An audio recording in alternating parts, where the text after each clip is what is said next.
the process in any way. They're here to be observers. You are the ones that are here to do the task. If for any reason things did get unruly, we do have our we have our ripcord. We can ask people to leave just so that we're protecting you and we're protecting the process. And experts and observers are not allowed to discuss the measure with CIR panelists outside of official. So they've been given the same set of rules around that.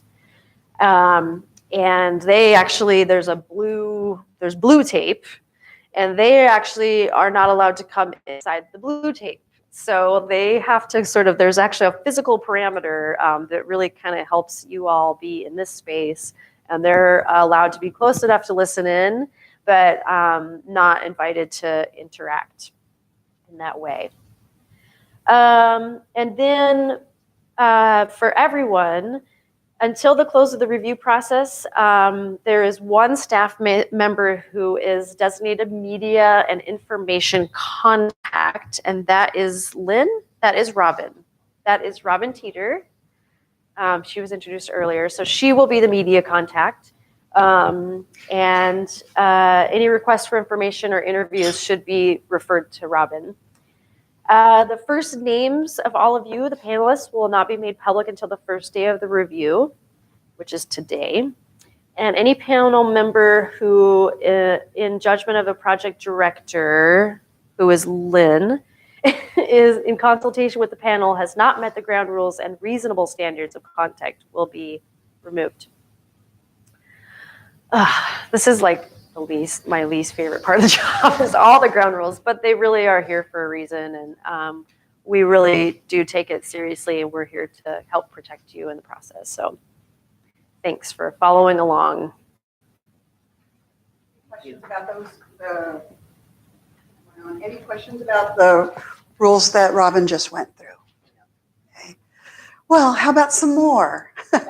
I'm going to read a couple of ones that we suggest, and as I'm doing this, I'd like you to think about, are these sufficient? Would you like to add some? Is the wording clear? So a few things to keep in mind as I'm looking at these. So your mind, and that you're open to hearing all of the information that you're hearing. And that also means avoid campaigning for specific ones.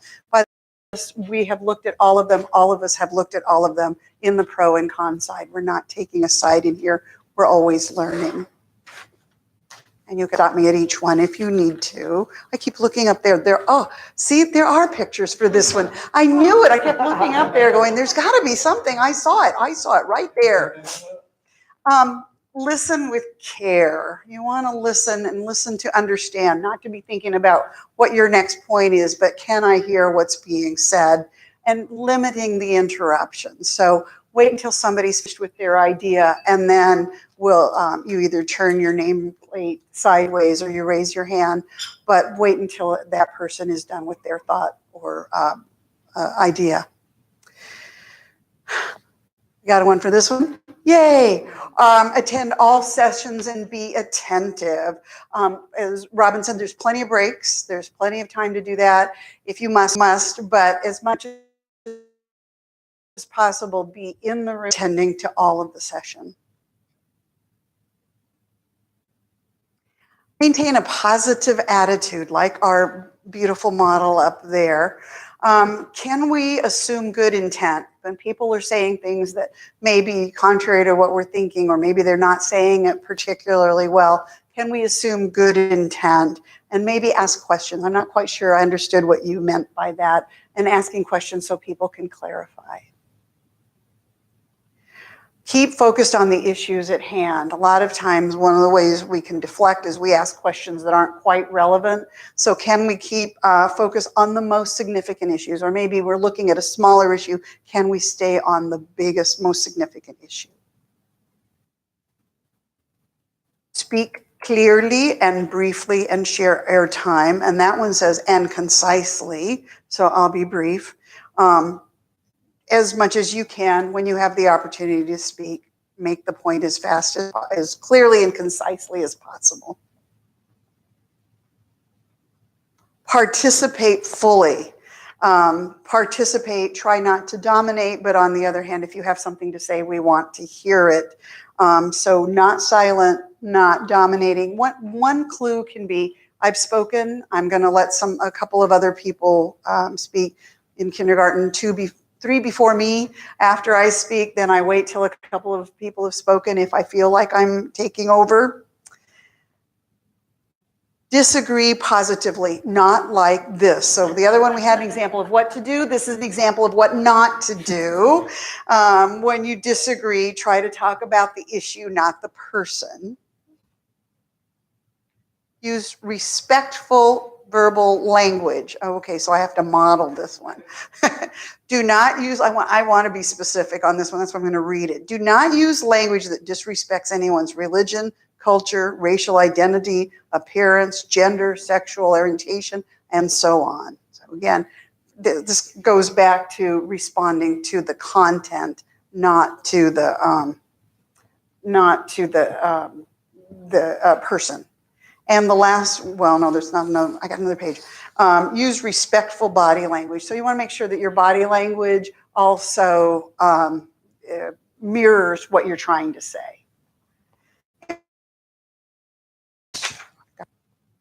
The hand raising, if you have something to say, raise your hand and one of the lead moderators will acknowledge you.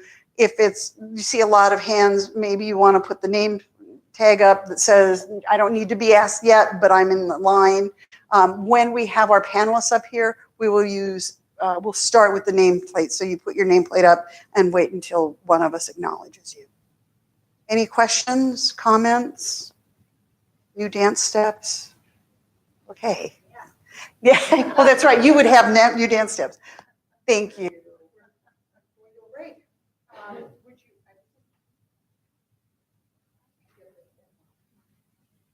This is my favorite way to ask this question.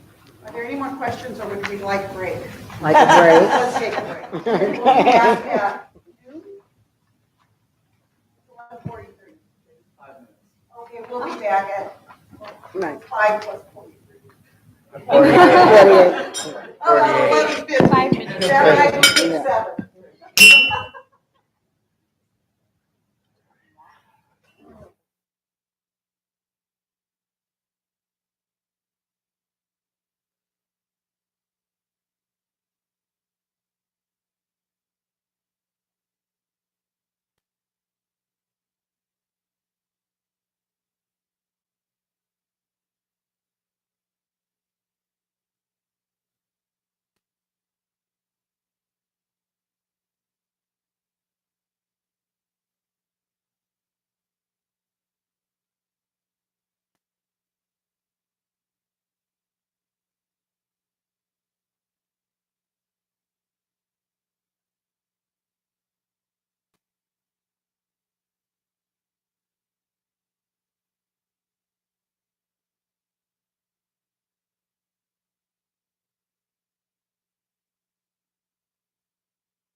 Go first.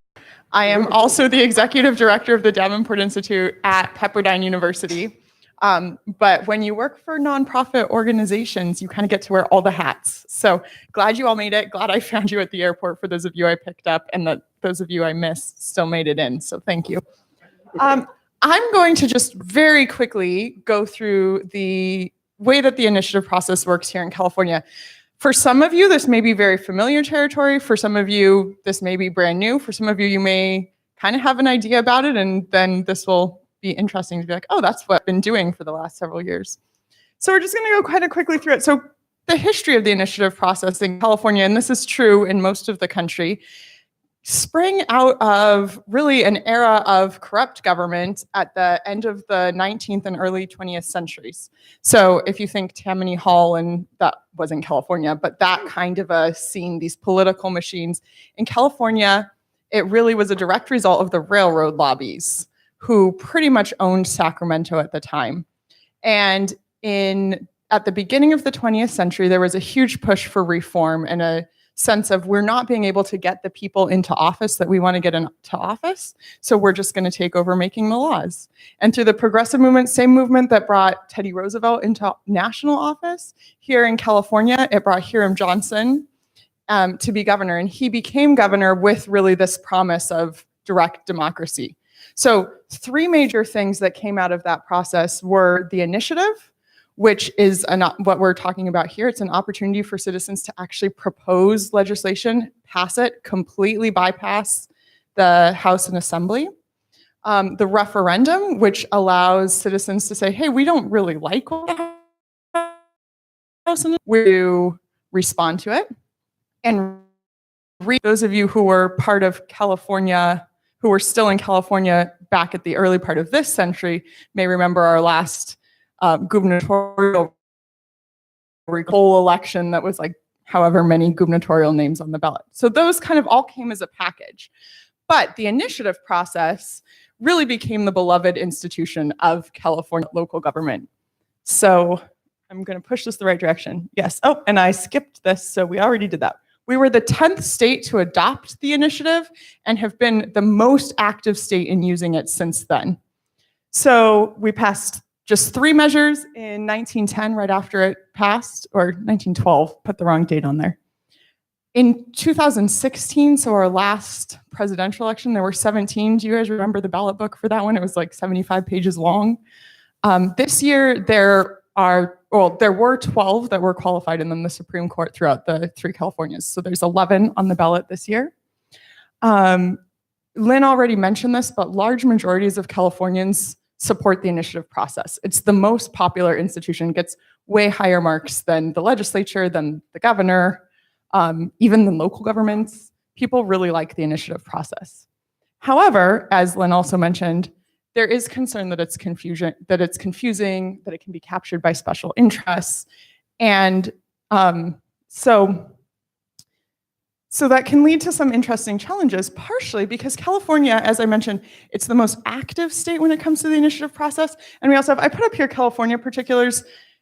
There are other states that look somewhat like this, but these are things that are not unique to California, but specific to California. Not all states have these. So in California, our legislature cannot amend our initiatives. In other states, if we realize, oh, something was slightly unconstitutional, or this really isn't working out the way that we thought it was going to, the legislature can amend the initiative after it's been passed. In California, they can't touch it. What goes into law stays in law.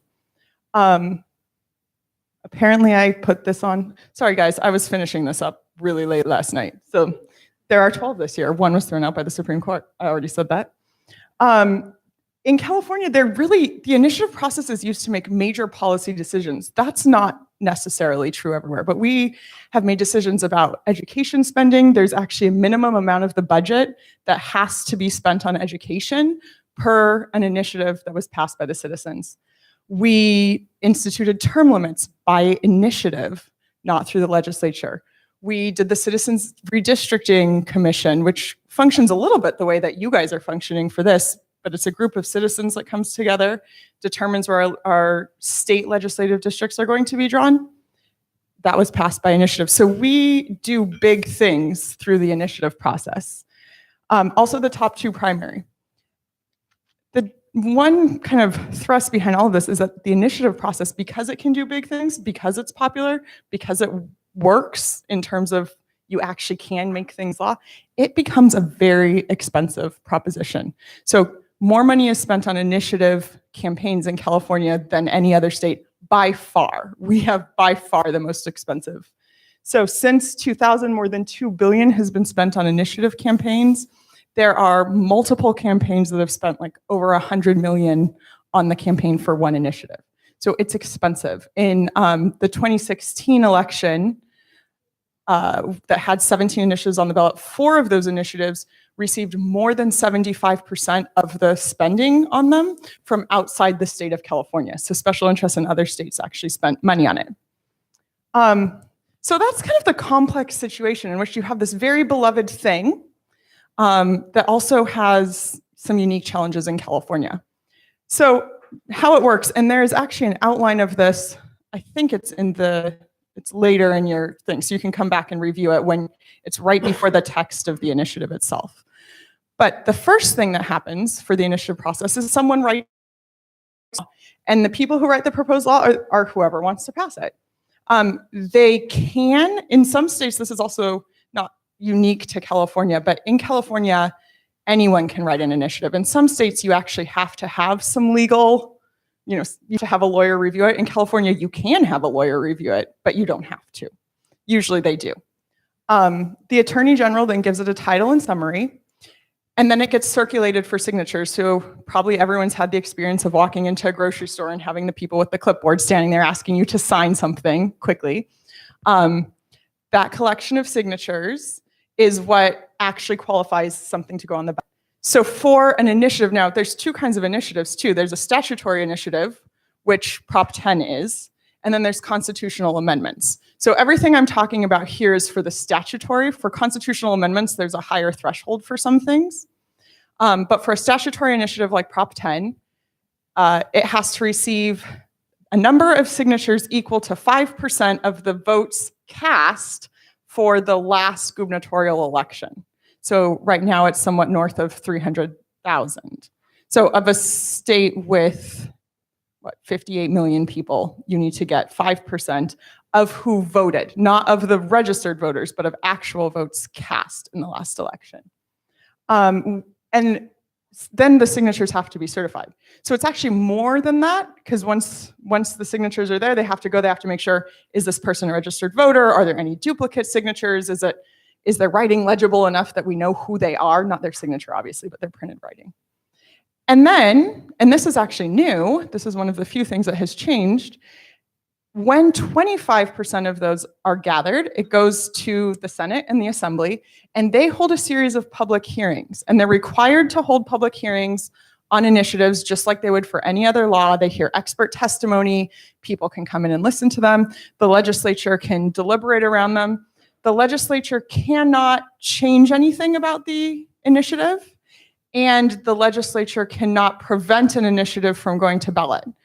But if in those, there have been a couple, or there actually, it's a fairly new process, but the goal of it is to allow the legislature to maybe say, oh, well, we think this is a good idea, we'll just pass this as law, and then it would save the whole campaign expense of the initiative process. That's kind of the goal of that, but it's a fairly new reform.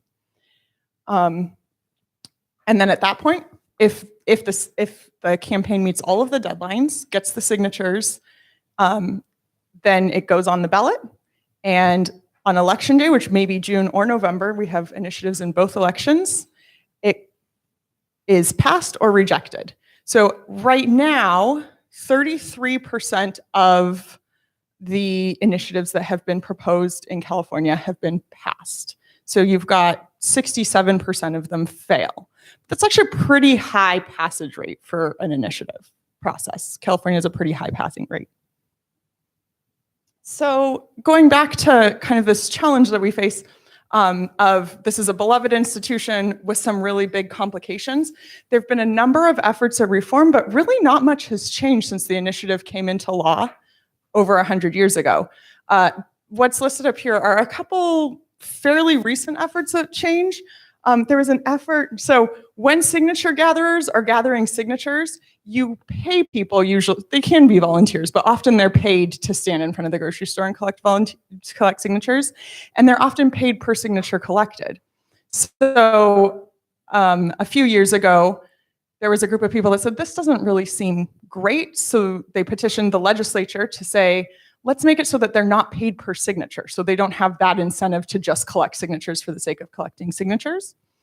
The legislature passed that, but then Governor Brown vetoed it. So that didn't happen. There's a number of different things like that that have been proposed. Usually they fail at some point. We don't really like changing things. Again, we added the public hearings. So that whole step about public hearings, that was a recent change, and it goes into effect this year, is that proponents can withdraw a ballot measure. And I don't know if you guys remember this, and I was actually trying to look it up and couldn't remember which ballot measure it was, but about 6 years ago, there was a measure on the ballot with non-GMO labeling foods. But it was one of the things where the proponents got all the signatures they needed, it qualified, was on the ballot, and they really just had made a mistake in the way they'd written it. It didn't do what they wanted it to. So they went to say, okay, well, we don't want this on ballot. We messed up. And they said, well, sorry, people signed for it. It's gone through the whole approval process. It's on the ballot. So what they did was they wrote a new initiative, got it qualified, and then they ran a campaign that said, vote no on Prop 2 and yes on Prop 7 or whatever the numbers were, which was very confusing, and everyone on both and it didn't pass. But at that point, they said, really, if the people who submit it say, hey, this was a bad idea, or we messed up, or we actually don't need it anymore, they should be able to pull it. So that's brand new. That's the newest change. But all of these are fairly minor changes. The initiative process for the last 100 years is the way that we do the initiative process now. And that is the end of official information that I have. I think we've got a couple minutes for questions, if anyone has questions. Yes. Mike. Yes, so the live stream people can hear the question as well as the answer.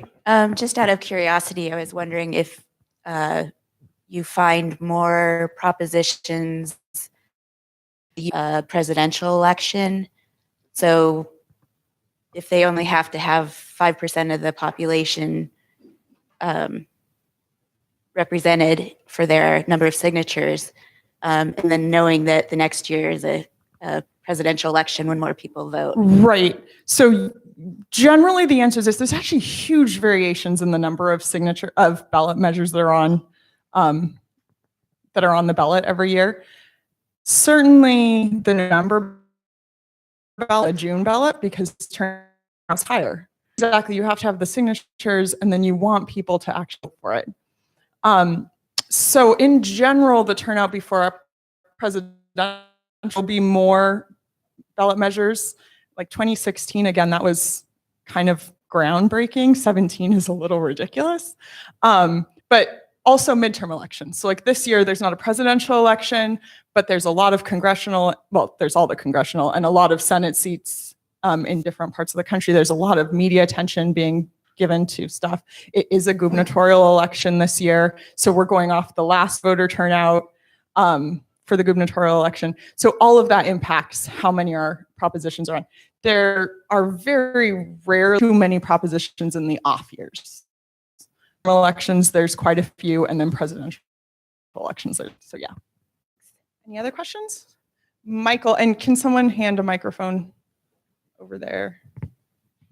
Great. So does it go back 4 years or 2 years? Because then if they have to do 5% of the last election, then it would require less signatures. It's the governor's election. So whenever there was a whenever we voted for governor, yeah, four the years. previous time, yeah. So the previous 4 years. So it might be 2 years ago if it's the middle of that term, right? But wherever we're at in that process, it's just last time we voted for governor, how many people voted for governor? Not for the governor who won, by the way. Cast a vote for governor. All right, thank you. That clarify? Good. Any other questions? All righty. Well, then I'll turn it back over to you. Thank you, Ashley. Okay, so we're gonna shift gears a little bit. We have one more thing to get through before lunch arrives, so stay with us. So I talked a little bit earlier about this whole idea of strong and reliable information. So what does strong and reliable information actually mean? And one of the tools that you will have, kind of a filtering tool that you will have to use throughout this process is kind of a checklist of, if we're looking at something, we have some reference back to how do we know if it's strong and reliable piece of information. See in front of you listed up here is it's kind of a compilation or really a summary list of what many of past CIR panelists have come up with in terms of what they consider to be strong and reliable pieces of information. And I'm just going to read those real quickly. Strong and reliable piece of information is specific. It's not vague. It's current. It's not outdated. It's relevant to the topic at hand. It's able to be verified, so it's not just an opinion, or it could be proven right or wrong. It's placed into context, so it's compared to what? So if you offer a statistic or a number, what is that? Contextually, what does that mean? It's compared to what? It's from an established expert, or it's from a neutral source. So the source comes without a personal or financial interest in the outcome. So this was kind of a list that we're sort of starting with to offer out to you to see, is this the right list for your group? Is this the list that you want to use? And are there any other or different ways that you want to say, yeah, we think this is a strong and reliable piece of information, or no? So I want to just start with an ask. Are there anybody want to kind of offer up, in your words, what any of these mean, or one that really particularly speaks to you as evidence of a strong and reliable piece of information? Yeah, Shirley. Hello? Okay. One that really speaks to me is able to be verified. Is it quantifiable? Can it be proven right or wrong? And mainly because that's not as easy as it sounds a lot of times. But I think if it is able to be verified, not just an opinion, then it definitely is strong and reliable and something that should be presented. Okay, thank you. Others?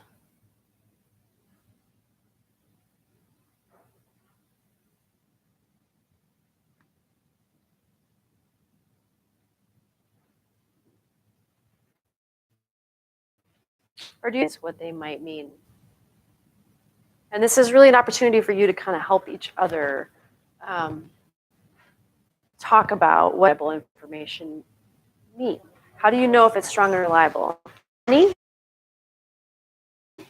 That means how to select what is their neutral source, and how can you select these kind of sources?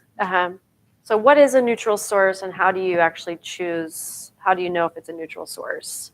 So does anybody want to offer what you think? How do you know if it is coming from a neutral source, or a source without a personal or financial interest in the outcome?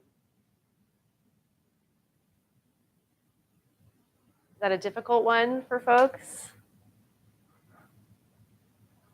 I think you start out with it's not. Oh, sorry. I think one component would be that it's not biased. Not biased. So to you, those are similar. That neutral source means a not biased source. Well, I think to me, a component of something being a neutral source is that it doesn't have the bias. Okay. And so then the question was, how do you know? Maybe you want to offer up how, when you're kind of looking through information, how do you know if it's not biased or it is neutral? I think that when it says without a personal or financial interest in the outcome, for example, we were talking about, or we're going to be talking about a initiative for rent control. So if the person has no stake in the game, then I think they would be a neutral source. In the game. Because no matter what the outcome is, it won't affect them. So let's just say a person who owns their own home, they wouldn't be burdened with rent control because it won't affect them. The outcome won't affect them, whether it's voted yay or nay. So I think they would be considered a neutral source. Great. Thank you. Is that helpful, Jenny? Okay. Michael? And also in some respects, I think you just have to take people's word for it. At least that's what we end up doing. I mean, healthy democracy, I never heard of healthy democracy. You guys said you were nonpartisan. I believe you. Self-proclaimed, Right. nonpartisan. Right. If I'm wearing the label, it must be so, right? And I think in terms of that checklist, the one that I am most often frustrated by is placed in context, because frequently affecting some millions of people or some thousands or some millions of dollars, and I'm always thinking as compared to, is that a big number? Is that a, I mean, yeah, it's a constant source of frustration for me, and I essentially, if I don't know what it is in context, I just ignore the information because it's just a number. So for you, that's a really important one. Okay, great. Others, questions about any of these? Thoughts about one that really speaks to you? Yeah, Rose. And there's a microphone if Vic could, yeah. Maybe this goes along, it goes along with asking how do you know the person is giving you the right facts? And that's kind of able to be verified. Coming from a scientific background, you put facts into a paper and you have to source them. And if those sources are, you know, reliable, you see if they're, sources. yeah, then you kind of know that the information is justified or has been proven previously. Uh-huh.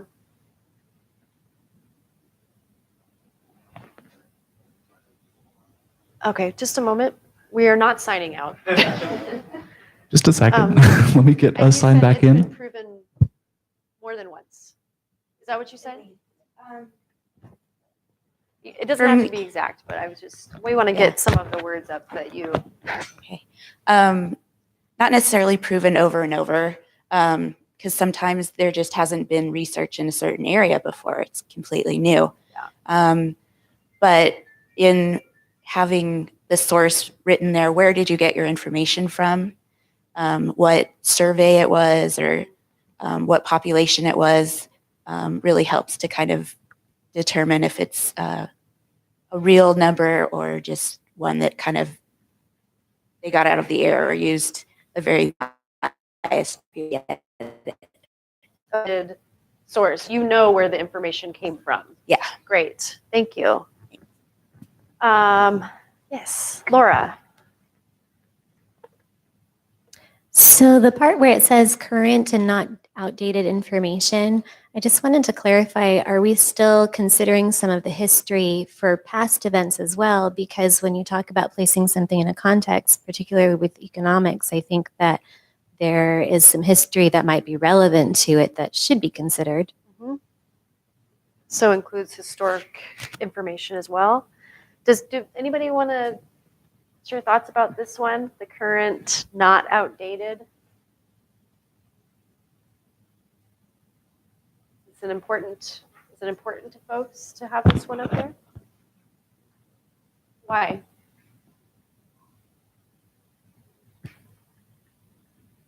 I think, hello? Hello? I think that, for example, if we're looking at statistics that show how rent control maybe was done in another area, it should be fairly current and up, say, within the last 5 years to be used as a statistic for what we're looking at. Okay. So you think that one's important to keep in. And it sounds like also that there's, it can be strong and reliable if there's historic background information or historic information could also be credible. Yeah, please. I just wanted to know whether or not we can consider possibly like past abuses of a similar legislative act where perhaps something was intended that didn't happen within the legislation, like it was supposed to go one way, but it ended up another way. I don't know if that's clear, if it makes sense, but I feel like sometimes things come around again and we need to take a second look at what happened previously. Right. Okay. I agree with that. I do think it's important to look back. That's the main reason that we have history. And if we don't look at it, then we could just be doing the same thing over and over. However, there's a lot of factors that are involved in things like rent control. What was the economy like at the time that the last, discussion of this was going on? There may be a lot of different factors involved.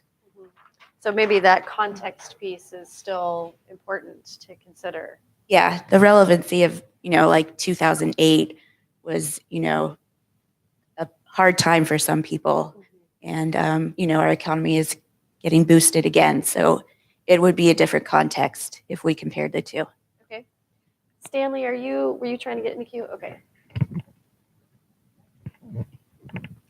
I was also thinking along the lines of the context that how with specific, I don't know if I'm jumping ahead to saying like this specifically for the rent control, whether we looked at that in reference to other factors of the economy, such as what's the growth of the overall economy, or specific things that didn't include the rent control and how they factor around the others. I mean, hold the rent control and everything else, like Rose was saying, how did it fare in certain other times?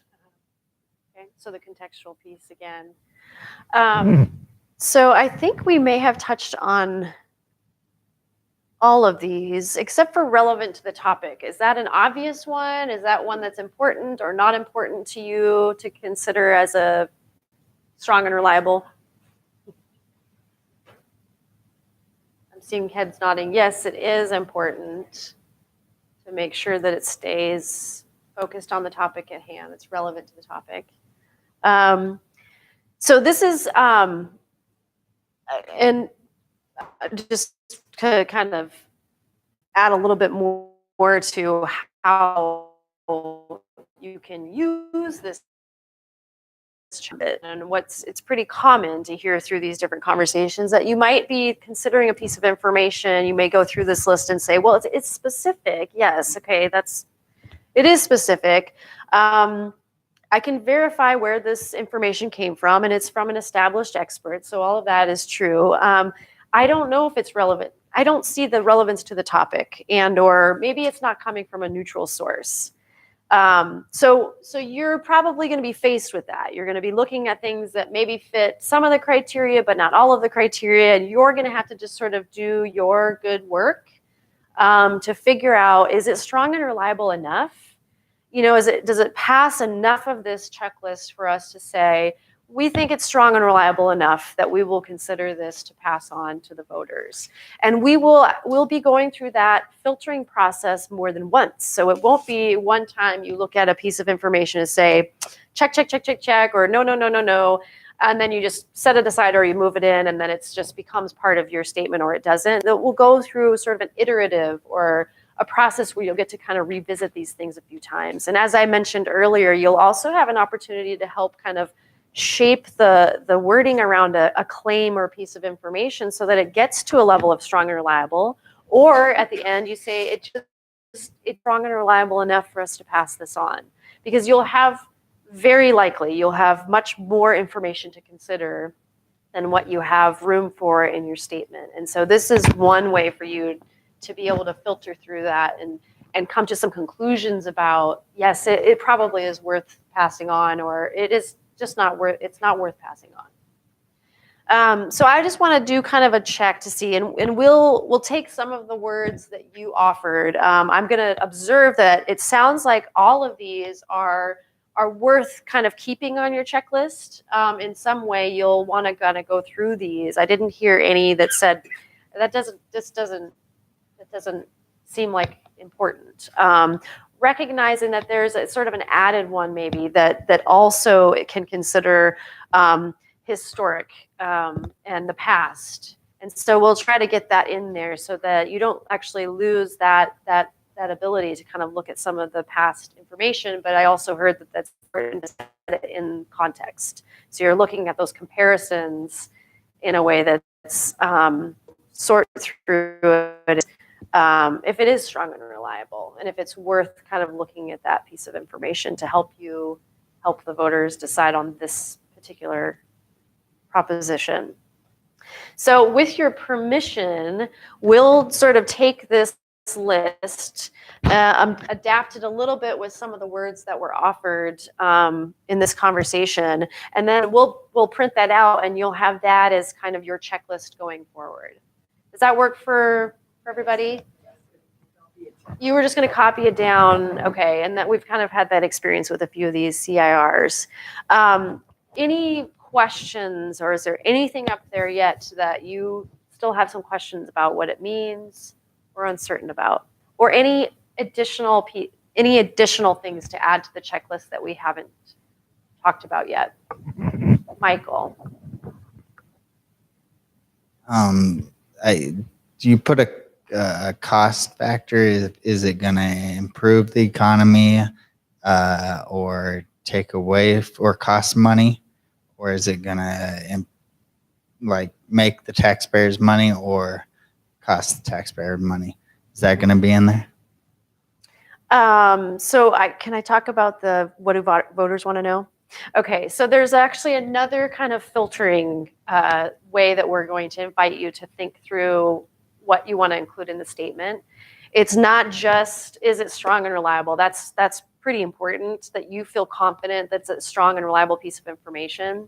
But it's also, what do voters want to know? And one of the things that we understand from the research that's been done on what voters really care about and feel like they need to know to feel informed is impact. What is the impact? Or consequences? And also, what are the unintended consequences? So part of your kind of filtering is going to be asking that question of, does this tell us something about what voters actually want to know? Without us getting into the specifics of the proposition before you, because we're really not looking at the substance just yet. But that type of a question, you'll want to ask yourselves along the way: is it something that is this relevant for voters? Do they want to know this information? Do they need to know this information to help be informed?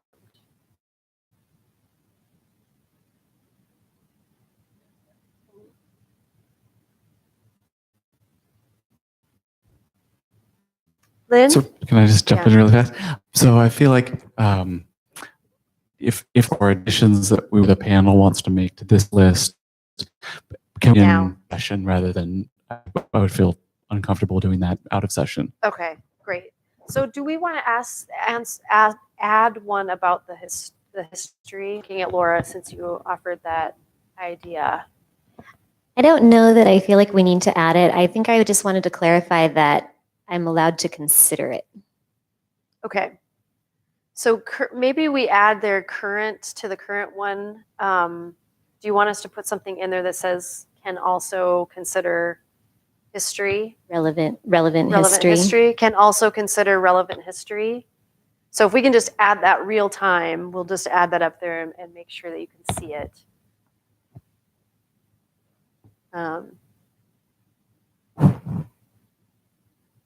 It's not actually showing. Up. Oh, there we go. Considers relevant history. Can also consider relevant history. And I would suggest if appropriate. If appropriate. Can also consider relevant history if appropriate. Okay. And I was just wondering about the impact of cost. Like, is it going to cost us money to bring in bureaucrats, or is it going to cost money to start a program to get this initiative? Like, you could vote So yes. It shows impact.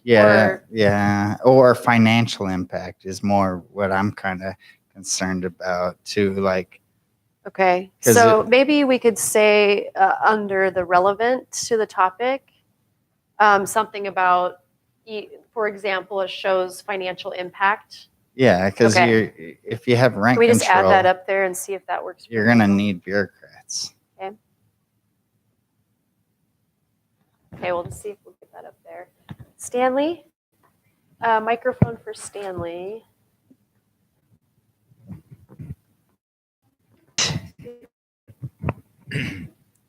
Along the lines of the financial impact, do we want to have an administrative cost as well as what it might cost the economy? Okay. Fit within the financial impact. So what I don't want us to do is start evaluating the measure just yet. Okay. That's what I'm going to ask us okay. not to do in Okay. this moment Okay. because we'll get there. So I want to make sure that you've got the general list up there of how am I going to know as I'm going through this if it's strong and reliable information. That's really the only task in front of you right now. And guaranteed your brains are going in other places, which is totally normal. But let's just see if we can get this list good enough, and then we can go to lunch, and then we'll get more into the substance later today. So is there anything that we needed to add to the strong and reliable checklist around that? Okay. Any others before we move on?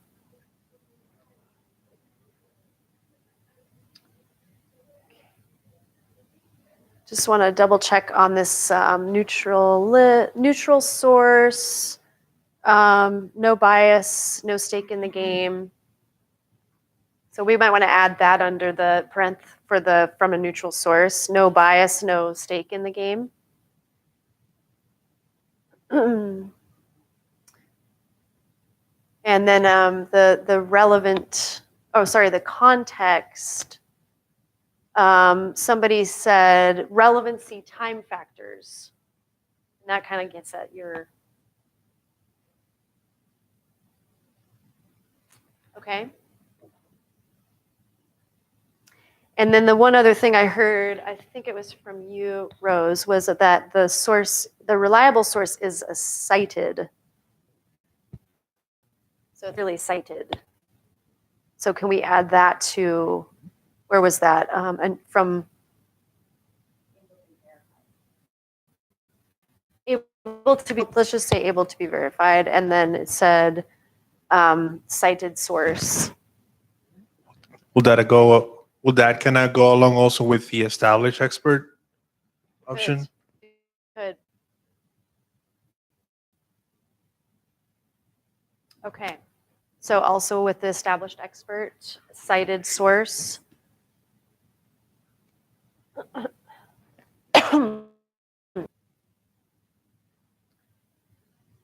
Okay, so did we capture it? This is a good enough list for you to go with for the rest of your time together? Okay. All right. Well, I think we are ready to go. This will be printed out for you, so you'll have a copy of it as we move forward. There are lunches waiting for you. And Ashley, is this our 3 new people? Oh. Well, they're going to do that. Let them go to lunch, and we'll introduce them afterwards. Let them get calm. So the 3 people who volunteered, there's your 3 people back there. So do you want to do a time check on lunch? Yeah, what is our time? I think it's 1:15. Yep, so we'll be back here in session at 1:15. So you have 45 minutes to take a break. The lunches, everything's back here. You're welcome to spread out in this room. Also, there's a couple of flanking this room or 2 outdoor spaces. So if you want to get some fresh air and sit out there, great. Feel free to connect with each other. And then for those that did volunteer to connect with the new panelists, please make sure that you spend some time with them. Michael and Pat, correct? Yes, thank you. All right, thanks everybody. Is there any soda vending machines?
for this time, but I will go get you. So let me know what you guys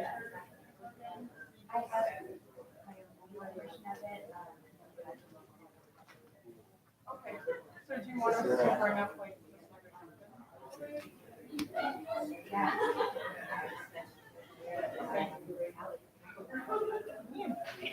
Okay, so we will make that happen and we'll put a note in that it will happen. It will happen. Okay, so just call Amy and ask for both those things. You should just tell her that she's on really restricted day and brought her that she's on the garden salad and we should be able to. I feel like I have to have my fingers somewhere. I'm sure they do.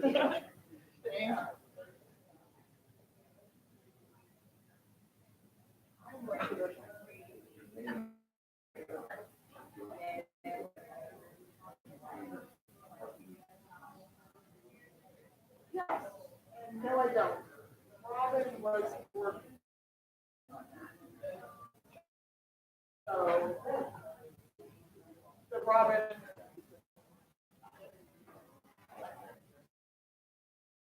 Okay, she.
We're just holding them, then they're gonna bring up the salad, and now they know exactly what to bring for each meal. All right. Probably not as hard as that, but. Yeah. Yeah, I'm sure it's challenging. All the time. No, I can eat carbs. So we're all. That's good. I'm jealous.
Who was this?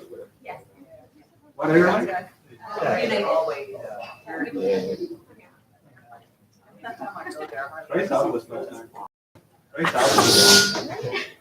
have like every hour. Yeah.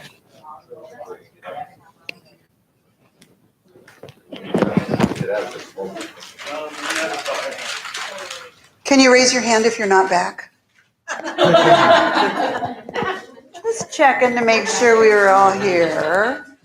How was lunch? Everybody liked it? Good. Guess what? We're going to have 3 more. A small packet of money that should say, if you could find and see if. We got it. We found it. Okay. Might be that they gave him that. Happens not back there. But it looks like they crossed it out. Okay, we need that. And I believe we have some introductions to make. So welcome to our people, and I'm going to let you take it away.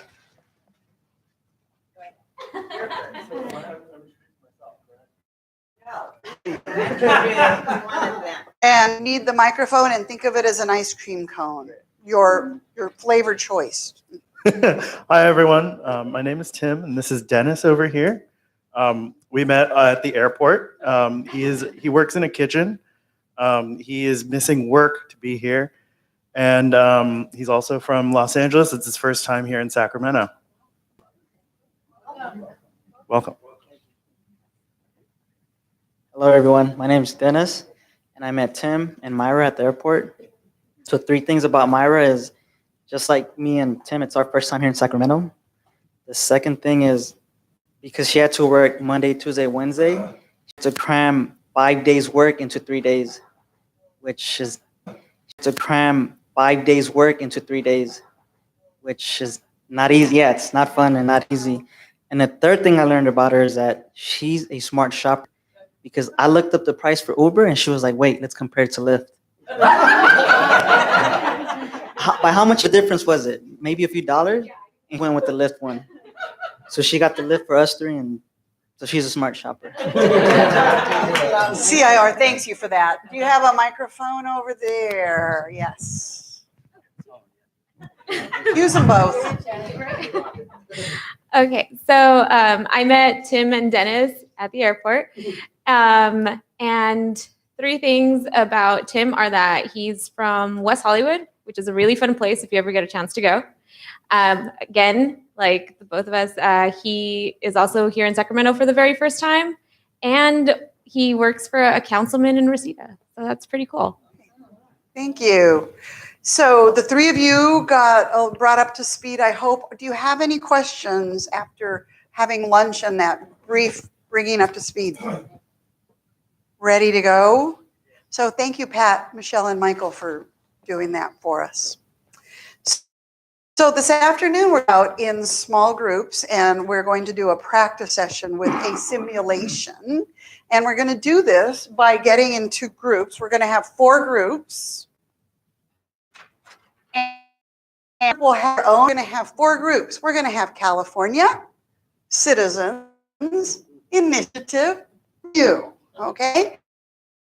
And we're not start right in the middle. So if you could say it with me so I don't feel like I'm alone, and also remember what group you're going to be in. Okay? Can we do this? Okay, let's start with Paul. So California, come on, California. Say with me. Citizens, Initiative, Review. California. Citizens. California. Review. Great. So California is going to be group 1. Citizens will be group 2. Initiative is group 3. And review is group 4. And you'll get more further instructions when you get to your tables. Bring stuff with us? You need to bring what you have just been given, that courthouse training exercise. That is all you will need. And a pen. And the pen. I heard that. And the pen. Do they know where they're going? Oh, sweet. I like it. I was not sure what she was doing there. I was like, what is she doing? Okay, cool.